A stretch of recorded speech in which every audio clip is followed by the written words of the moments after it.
नमस्कार, news one India देख रहे हैं आप। मैं हूं आपके साथ कोमल गंगवार। बुलेटिन की शुरुआत करेंगे तो यूपी बीजेपी कार्य समिति की बैठक है आज। इस बैठक को वर्चुअल तौर पर संबोधित करेंगे बीजेपी अध्यक्ष जेपी नड्डा। बता दें, सुबह 11:30 बजे जेपी नड्डा का संबोधन है और इस बैठक से पहले कल देर शाम को ही लखनऊ में एक मंथन हुआ था। बीजेपी ऑफिस में पदाधिकारियों के साथ चर्चा हुई थी। इस बैठक में सीएम योगी आदित्यनाथ और दोनों deputy CM doctor Dinesh Sharma, Keshav Prasad Maurya दोनों ही शामिल हुए थे। बता दें, यूपी विधानसभा चुनाव को लेकर लगातार तैयारियां चल रही हैं और आज बीजेपी कार्य समिति की बैठक जो बताई जा रही है, विधानसभा चुनाव से पहले ये एक बड़ी बैठक बताई जा रही है। तो चुनाव को लेकर बड़ी रणनीति तय हो सकती है। वर्चुअल तौर पर संबोधित करेंगे जेपी नड्डा इस बैठक को। तो ये बैठक बेहद अहम बताई जा रही है। सुबह 11:30 बजे इस बैठक को संबोधित करने जा रहे हैं बीजेपी अध्यक्ष जेपी नड्डा। और आपको बता दें कि चुनाव से पहले काफी तेजी से तैयारियां चल रही है। वक्त कम है और काम ज्यादा है, तो इस काम को लेकर बीजेपी की तरफ से पूरी कोशिशें की जा रही है। हालांकि आपको बता दें, विपक्ष की तरफ से भी कोशिशें कम नहीं है। चाहे सपा हो, बसपा हो, कांग्रेस हो, तीनों ही पार्टियां जमकर तैयारियां कर रही हैं। वहीं छोटे छोटे दल भी अपनी तरफ से हर प्रयास कर रहे हैं कि यूपी विधानसभा चुनाव में एक एक बारी खेली जाए और जीत का परचम लहराया जाए। हालांकि ये बड़ी खबर लखनऊ से आप तक पहुंचा रहे हैं यूपी बीजेपी कार्य समिति की ये बैठक।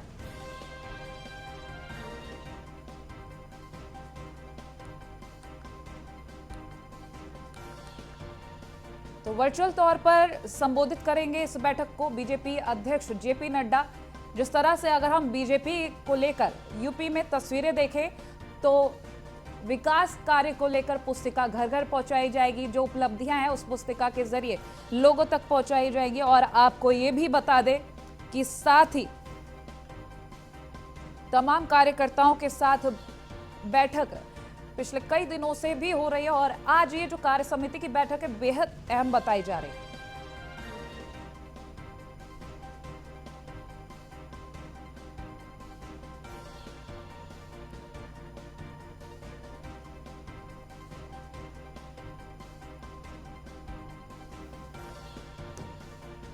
तो ये बड़ी खबर आप तक पहुंचा रहे हैं। वर्चुअल तौर पर संबोधित करेंगे राष्ट्रीय अध्यक्ष जेपी नड्डा इस बैठक को। बीजेपी कार्य समिति ये बैठक बेहद अहम बताई जा रही है मिशन 2022 को लेकर। शुरुआत से अगर तस्वीरें देखी जाए तो पिछला जो वक्त रहा है काफी मुश्किल भरा वक्त रहा है, क्योंकि कोरोना काल यूपी सरकार के लिए बहुत बड़ी मुश्किल रहा है। लेकिन उस वक्त को भी सही दिशा में संभाला गया।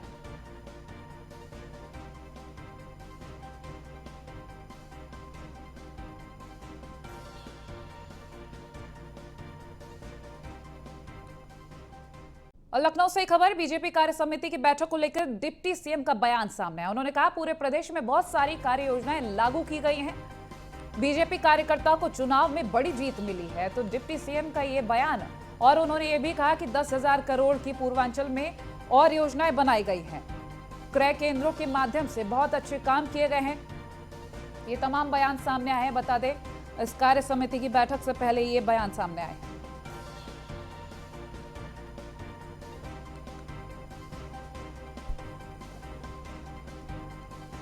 पूरे प्रदेश में सारी कार्य योजनाएं लागू की गई हैं। विधानसभा चुनाव से पहले बीजेपी कार्यकर्ताओं की जो तैयारियां हैं वो इन पंचायत चुनावों में देखी गई हैं और जीत जो हासिल की गई है वो आगे आने वाले चुनावों में एक बड़ा सहयोग देगी।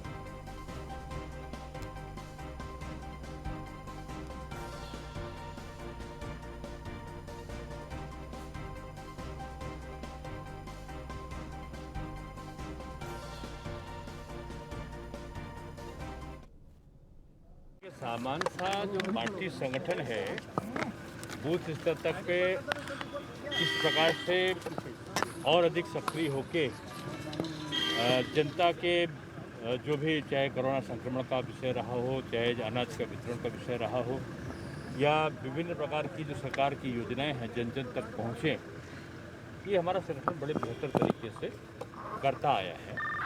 सभी चीज़ों के लिए हम और कौन सी योजनाएं ला सकते हैं।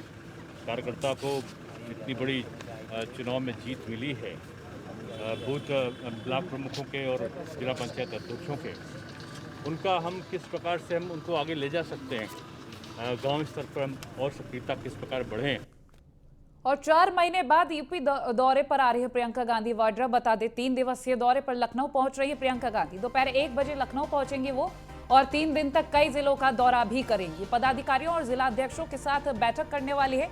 आने वाले विधानसभा चुनाव को लेकर ये तैयारी देखने को मिल रही है। 3 दिवसीय दौरा अपने में ही खासियत रखता है क्योंकि 3 दिन तक कई जिलों के दौरे करेंगी प्रियंका गांधी वाड्रा और कार्यकर्ताओं में जोश भरने का काम करेंगे। ऐसे में मिशन यूपी को लेकर जो तैयारियां हैं वो तेजी से होती नजर आ रही। कहीं ना कहीं कांग्रेस अपनी खोई हुई जमीन को तलाशने की कोशिश कर रही है।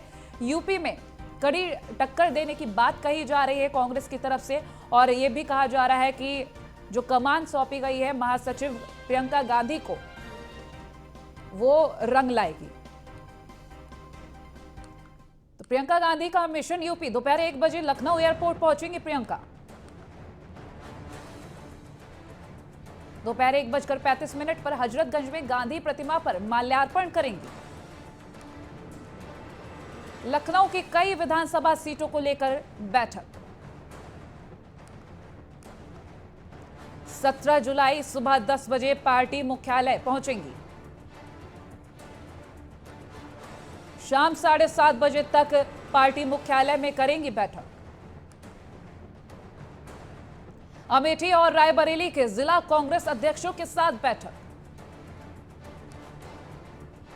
पूर्व सांसद, पूर्व विधायक और पूर्व जिला अध्यक्षों के साथ बैठक।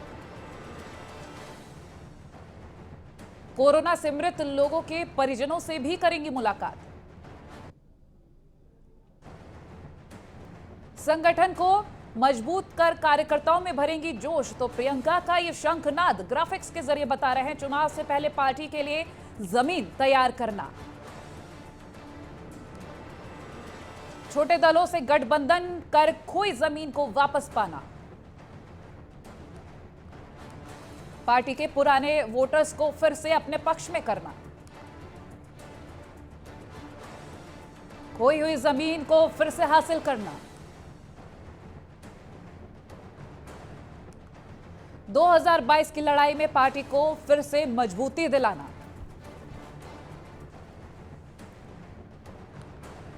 तो प्रियंका गांधी वाड्रा इन मुद्दों पर मंथन भी करेंगी। 2022 के लिए रोजगार और कानून व्यवस्था पर विपक्ष को घेरने के लिए रणनीति बनाएंगी। महिला सुरक्षा और किसानों को लेकर मंथन होगा। 2022 चुनाव को लेकर खोई हुई जमीन को फिर से वापस पाने का मंथन। रोजगार और कानून व्यवस्था पर विपक्ष को घेरने की रणनीति बनाएंगे। महिला सुरक्षा और किसानों को लेकर होगा मंथन। तो ये 2022 के लिए वो मुद्दे हैं जिन पर मंथन करेंगे प्रियंका गांधी वाड्रा अपने कार्यकर्ताओं पदाधिकारियों के साथ बैठकर।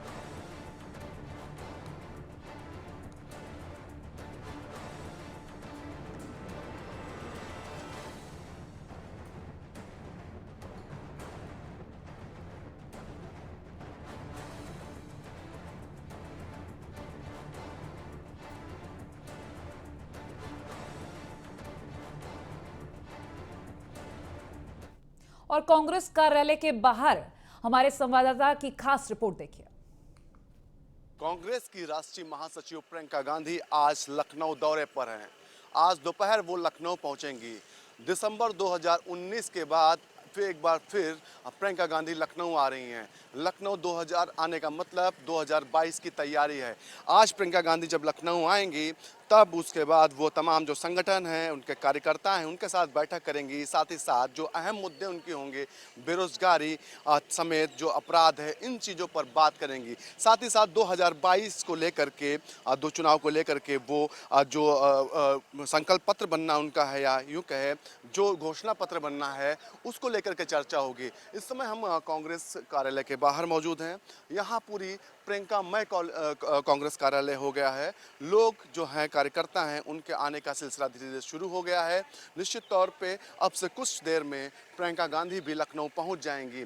अब देखना होगा कि प्रियंका गांधी के आने से जो कार्यकर्ता हैं वो कितने उत्साहित होते हैं और जो 2022 का लक्ष्य है चुनाव जीतने का, जो चुनाव में बेहतर प्रदर्शन करने का, उसमें कितना बेहतर प्रदर्शन कांग्रेस कर पाती है।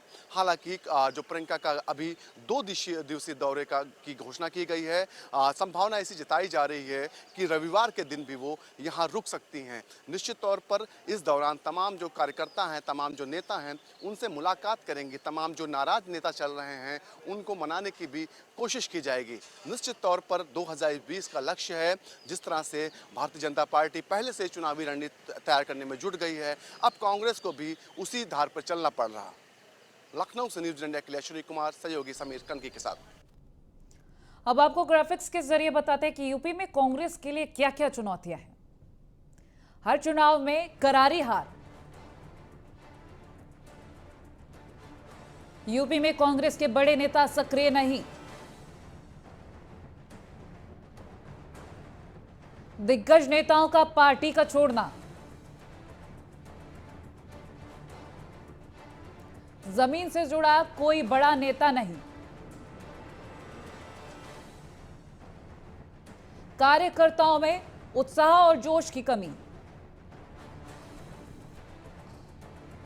गांव में कांग्रेस का सबसे बुरा हाल। खबरों में आगे बढ़ेंगे तो यूपी में कांवड़ यात्रा को लेकर सुप्रीम कोर्ट में आज सुनवाई है। बता दें दोपहर करीब 12 बजे ये सुनवाई होगी सुप्रीम कोर्ट में। सर्वोच्च अदालत में आज यूपी सरकार जवाब देगी। ये भी आपको जानकारी दे देते हैं यहां पर कि कांवड़ यात्रा को लेकर उत्तराखंड का फैसला पहले से ही सामने आ चुका है। उत्तराखंड सरकार ने कांवड़ यात्रा रद्द कर दी है। अब यूपी सरकार आज सुप्रीम कोर्ट को जवाब देगी कांवड़ यात्रा को लेकर। हालांकि आपको बता दें कांवड़ यात्रा को रोकने या स्थगित करने का कोई भी फैसला अभी यूपी में नहीं लिया गया है। सुप्रीम कोर्ट में आज ये सुनवाई है कांवड़ यात्रा को लेकर और फैसला 12 बजे के बाद ही आएगा, क्योंकि 12 बजे सुप्रीम कोर्ट में ये सुनवाई होगी। यूपी सरकार सर्वोच्च अदालत में जवाब देगी।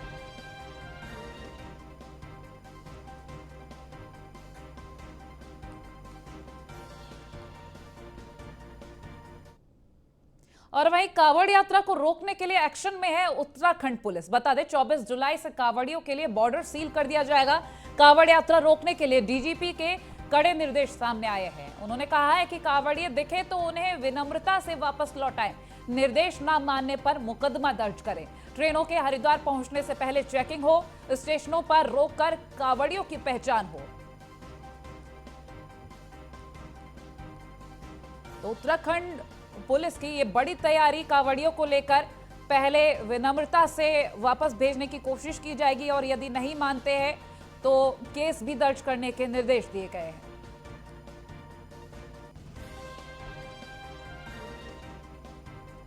तो 24 जुलाई से कांवड़ियों के लिए बॉर्डर सील कर दिया गया है उत्तराखंड में। कांवड़ यात्रा रोकने के लिए डीजीपी के निर्देश। हालांकि आपको ये भी जानकारी दे रहे हैं कि उत्तराखंड में जब कांवड़ यात्रा रद्द की गई तो इससे पहले उत्तराखंड सीएम का भी बयान सामने आया कि हम उत्तराखंड में कोरोना केंद्र नहीं बनने देना चाहते हैं। फिलहाल तो डीजीपी का कहना कि स्टेशनों पर कांवड़ियों की पहचान हो। कांवड़ यात्रा रोकने के लिए पूरी तैयारी, क्योंकि कोरोना के आंकड़े एक बार फिर से ना बढ़े, उसके लिए ये बड़ी तैयारी है। 24 जुलाई से कांवड़ियों के लिए बॉर्डर सील कर दिया गया। स्टेशनों पर खास चेकिंग की जाएगी। संवाददाता सुदीप जैन हमारे साथ जुड़ गया है अधिक जानकारी के लिए। सुदीप, डीजीपी के ये निर्देश सामने आ गए हैं कि कांवड़िए दिखे तो उन्हें विनम्रता से वापस किया जाए और निर्देश न मानने पर मुकदमा दर्ज किया जाए। क्या खास और नियम बनाए गए हैं? कैसी तैयारियां चल रही हैं? देखिए, जिस प्रकार से राज्य सरकार ने पहले ही निर्णय ले लिया था कि वो कांवड़ यात्रा संचालित नहीं करेगी कोविड को देखते हुए, अब इसकी फुल प्रूफ प्लानिंग पुलिस बना रही है। पुलिस ने 2 बातों पर फोकस किया है कि एक तो देवभूमि है, यहाँ पुलिस बहुत शालीनता से लोगों के साथ पेश आए, क्योंकि ये धार्मिक आस्था का भी मामला है। यदि कोई नहीं पेश आता है पुलिस से सही तरीके से और सही रिस्पॉन्ड नहीं करता है कोई कांवड़िया, तो उसके विरुद्ध फिर मुकदमा दर्ज करने की तैयारी है। कल डीजीपी ने जो पुलिस कप्तानों और दोनों रेंज के आईजी के साथ बैठक की है, उसमें ये निर्देश दिए गए हैं कि अपने अपने क्षेत्र में जो बॉर्डर है, बॉर्डर पर फोर्स बढ़ाएं। देहरादून से पीएसी से अतिरिक्त फोर्स भेजा जा रहा है। इसके साथ ही बैरियर की व्यवस्था फुल प्रूफ करें। सीसीटीवी पर नजर रखें और मूवमेंट के लिए उत्तर प्रदेश के अफसरों और थाना प्रभारियों से संपर्क में रहें। 2-3 दिन बाद हरिद्वार में एक इंटर स्टेट कोऑर्डिनेशन बैठक भी होने जा रही है, जिसमें मेरठ, मुजफ्फरनगर, गाजियाबाद, दिल्ली, राजस्थान के अफसर भी मौजूद रहेंगे। और ये बैठक सिर्फ इसलिए होनी है कि यात्रा ना होने पाए, और यात्रा में यदि कोई जबरदस्ती आना चाहता है तो संबंधित थाना यानी उसी प्रदेश में उसे कैसे रोका जाए, इसकी भी प्लानिंग बनेगी। क्योंकि 2 बातें हैं। पहला, हमने देखा कि कुंभ के समय जिस प्रकार से कोविड केस बढ़े, हाई कोर्ट ने संज्ञान लिया और फिर कोविड जांच के भी घपले का मामला भी चल रहा है और हाई कोर्ट की पैनी नजर है। ठीक है सुदीप, चलिए। उत्तर प्रदेश सरकार ने यात्रा बहुत शुक्रिया तमाम जानकारी हमसे साझा करने के लिए। तो उत्तराखंड में तो कांवड़ यात्रा रद्द कर दी गई है और तमाम निर्देश भी सामने आ गए। तो लखनऊ से पकड़े गए संदिग्ध आतंकियों से खुलासा हुआ है। अलकायदा ने शाहीन फोर्स नाम से एक महिला विंग बनाई थी। अलकायदा के AQIS संगठन ने शाहीन फोर्स का गठन किया था। AQIS चीफ असीब उमर ने ये योजना बनाई थी। NIA जांच में मामले का पर्दाफाश हुआ है। बता दें, महिलाओं ने टेली कॉन्फ्रेंसिंग के जरिए अफगानिस्तान में ये बातचीत की थी। तो फिलहाल हर रोज ऐसी तस्वीरें सामने आ रही हैं जहां इन संदिग्ध आतंकियों से नए राज खुल रहे हैं।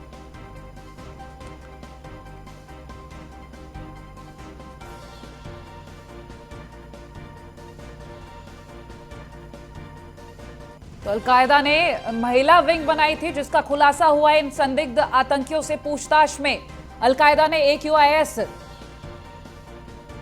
की तरफ से योजना बनाई थी। बता दें, AQIS चीफ की तरफ से योजना बनाई गई। NIA जांच में ये पर्दाफाश हुआ है।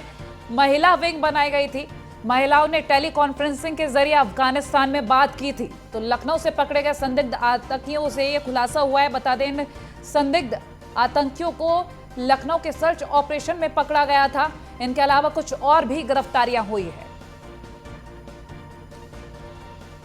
हापुड़ से ये खबर, हाईवे पर लुटेरों का एक बार फिर से खौफ देखा गया। एक बार फिर से लुटेरे सक्रिय हुए। हाईवे के किनारे ढाबे बन रहे हैं और जहां लूटपाट के अड्डे यही ढाबे बन रहे हैं। अब ऐसे में बता दें, ढाबे पर दंपत्ति से सोने का कड़ा लूटकर बदमाश फरार हो गए। बाबूगढ़ थाना क्षेत्र का यह मामला बताया जा रहा है और ये वही ढाबे की तस्वीरें हैं जहां यात्रियों से लूटपाट की जा रही है। हापुड़ से ये खबर आप तक पहुंचा रहे हैं। लूटपाट कर रहे बदमाशों पर शिकंजा कसने की फिलहाल तो तैयारी है।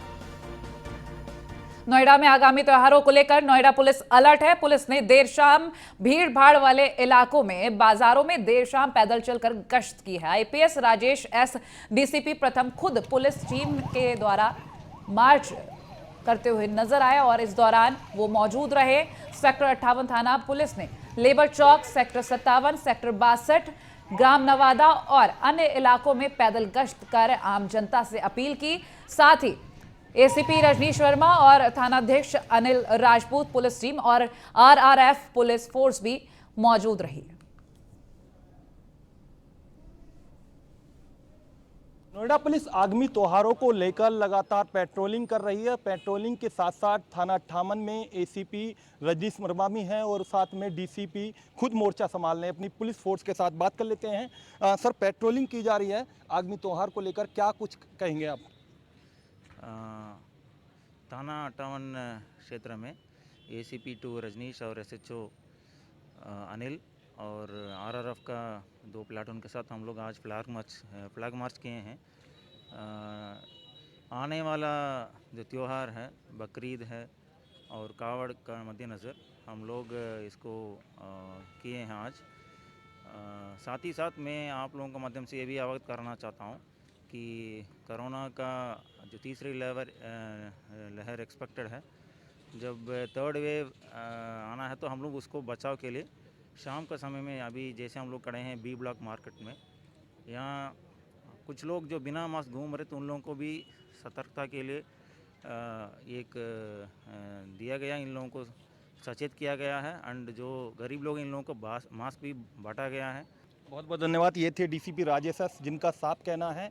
सबसे बड़ी बात है कि पुलिस टीम के साथ ACP भी साथ में मौजूद हैं और RPF की टीम भी मौजूद है। थाना क्षेत्र जो पुलिस है वो भी मौजूद है। और सबसे बड़ी बात है कि लगातार जो तीसरी लहर है उसको लेकर भी पुलिस पूरी तरह से तैयार है। आम जनता को भी मैसेज दिया जा रहा है और कोविड प्रोटोकॉल पालन करने की बात कही जा रही है। वीडियो ताहिर के साथ मेरे साथ Salman, news 1 India, Noida. Noida police आगामी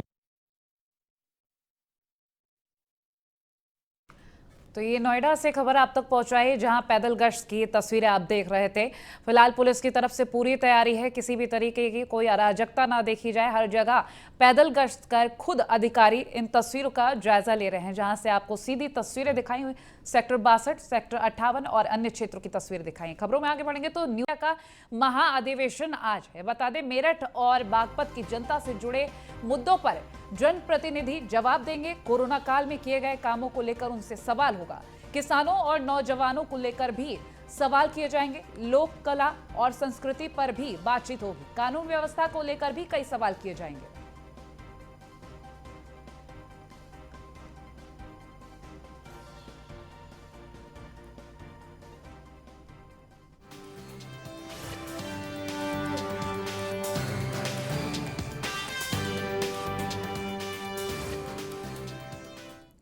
और फिलहाल इस बुलेटिन में इतना ही। खबरों के लिए देखते रहे न्यूज़ 1 इंडिया। नमस्कार।